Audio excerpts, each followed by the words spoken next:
Hello sweet friends, my name is Angie and welcome to the Bumblebee Farmhouse, a place where I hope that you can find a little bit of inspiration to make your house a home sweet home. In today's video, I will be baking something so different from what I'm used to making. I will be making these savory donuts called Pisia. Pisia are popular in the northern region of Greece where my husband's family is from. Think of a soft, yeasty, puffed donut, but instead of a sweet filling, they put a savory filling. And today I'll be filling it with eggs and feta cheese and potatoes and feta with scallion. If you've seen some of my past videos of me in the kitchen, I may have talked about food bringing back beautiful memories. I reminisce a lot, but in today's case, my baking has come from my husband's memories. He speaks of his childhood often, and most of the time, it includes really good food. His grandmother, his YiaYia Anthoula, was supposedly a wonderful cook and baker. I wasn't around long enough to find much. She had passed away shortly after me and Danny had gotten engaged. She was a very kind and loving woman, and from what I can gather, a very excellent cook. Our families instill memories in our hearts of not just what had happened in the past and the love that we have experienced, but from the food that had brought us together and that was made from scratch with love. So if I can give my husband Danny some of those warm, loving memories through food that he had experienced from his grandmother, I did everything I could to find a good recipe and do just that for him.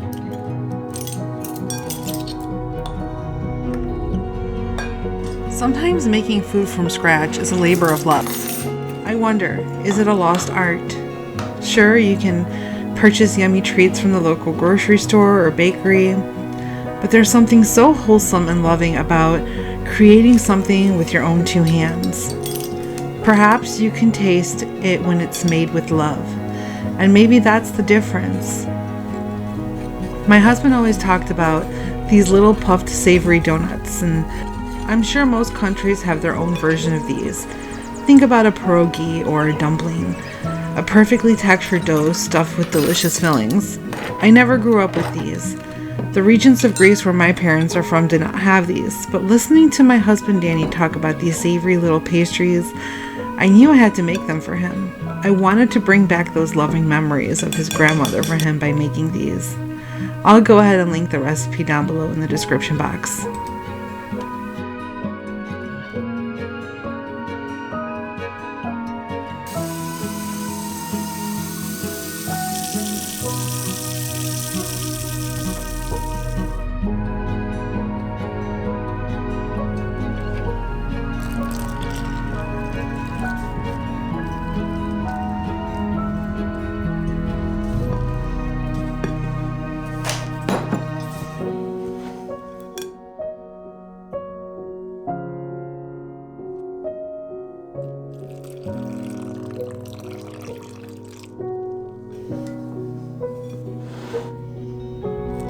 Sometimes I wonder what life would be like if we had never lost those that we have loved. If we got to stay forever. I think of my grandparents. I'm lucky enough to have one grandmother left. She's 85 years young and I am named after her. My other grandparents left this world when I was 19, 34, and 36 years old. I do think about that if they were still here, how I could have them stay with us. My grandmother on my father's side was a farmer. She could cook and bake anything from scratch, and so many things I wish she could have taught me, but I know that she loved doing it, so I like to tell myself that perhaps I got all of my talents from her.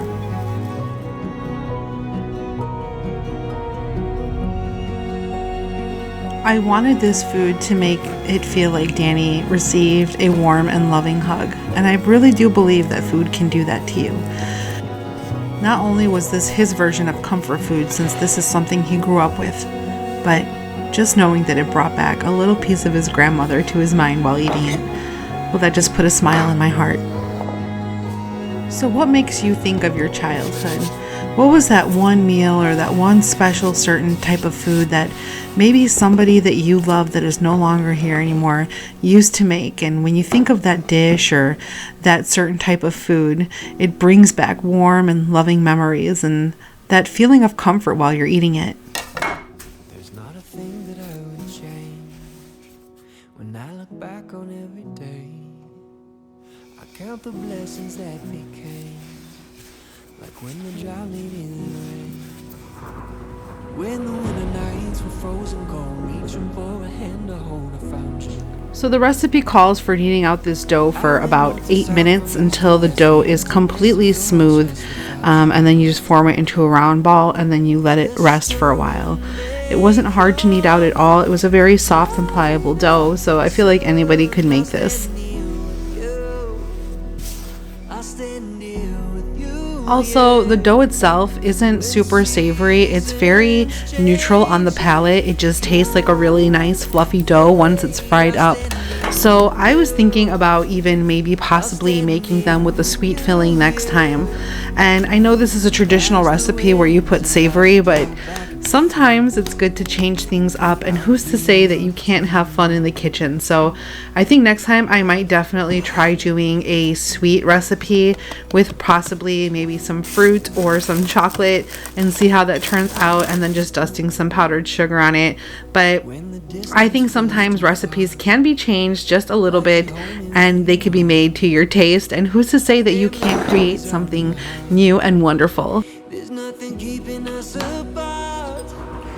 When the winter nights were frozen cold, reaching for a hand to hold, I found you.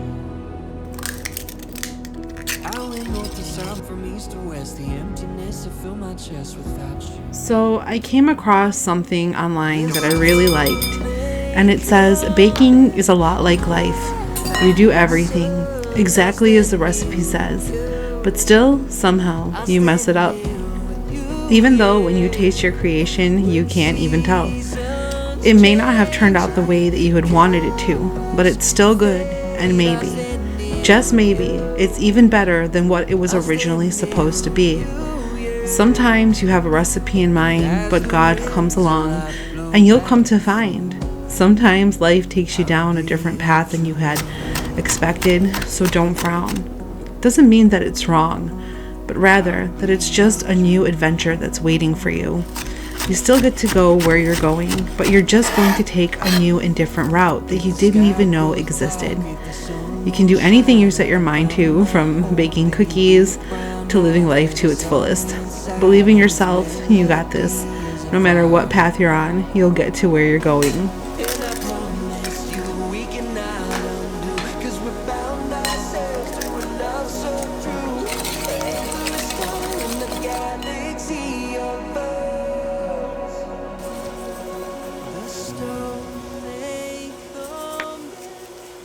I've also added lots of herbs. So in the potato and cheese one, I added some parsley, and then also I have added oregano to the other filling just because it's savory. I think herbs would be wonderful. I didn't have any fresh herbs on hand, but I know fresh herbs would make all the difference as well. Because I would peel it if you were doing like a russet.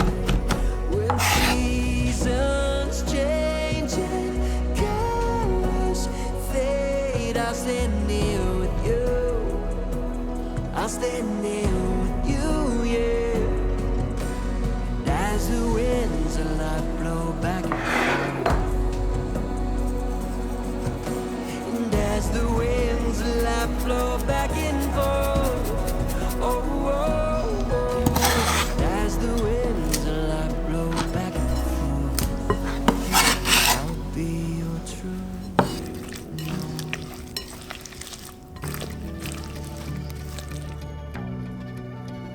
So now that my fillings are done being made and the dough has been resting, I am going to roll out the dough. It's already been kneaded and rested, so I'm going to roll it out, gonna grab little balls of dough on here and then roll them out into little rounds. And I should have these perfect little pies once I start getting them rolled out. So I'm gonna roll them, fill them, and then I'm going to fold them and pinch them. And I will have these really adorable little savory pies. You're supposed to grab some dough and roll it into its own little ball. And then you are supposed to roll the dough out into a circle because this is going to be our dumpling filling. Let me just go ahead and flour this.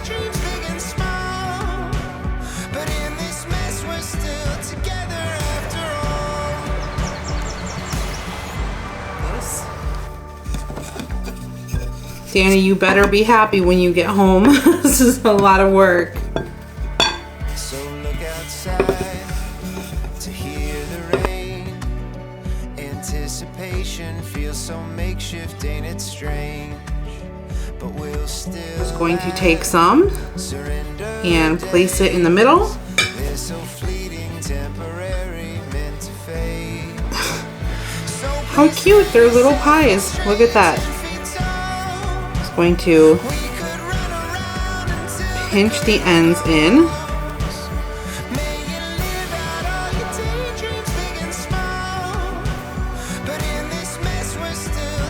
Look at that. My first little pie. So cute. And I just kind of pinched in the ends. And hopefully that'll hold while it fries. I think it will.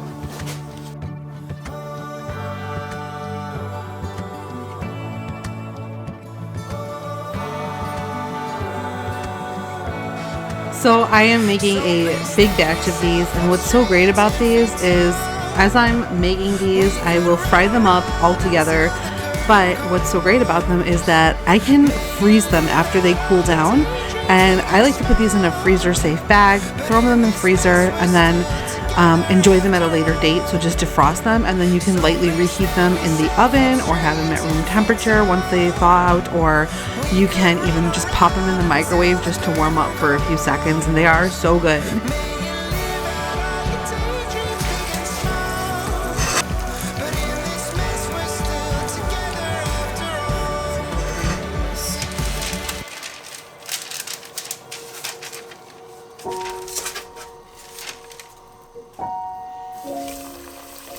So I just fried these up for a few minutes on each side with some vegetable oil until they were golden brown. So I would say 1 to 2 minutes on each side, and they'll puff up really nicely. And then I just drained them on a plate with some paper towel so it could absorb any excess oil. And I let them cool, and they were so good. Danny was so happy. I wish I would have recorded him eating them, because the look on his face when he walked in from his work meeting that afternoon, he had a look of pure joy on his face, and I knew that he would just absolutely enjoy them. It's like a cheesy, creamy filling. The eggs made it creamy, and oh, that is so good. So I hope you guys enjoyed spending some of your day with me here today in the kitchen at the Bumblebee Farmhouse, where you guys are always welcome. And I hope I gave you a little bit of inspiration to cook or bake up something yummy. And remember, friends, as Dorothy Gale once said, there's no place like home. That's right, folks. Home, sweet home. I'll see you in the next one. Bye.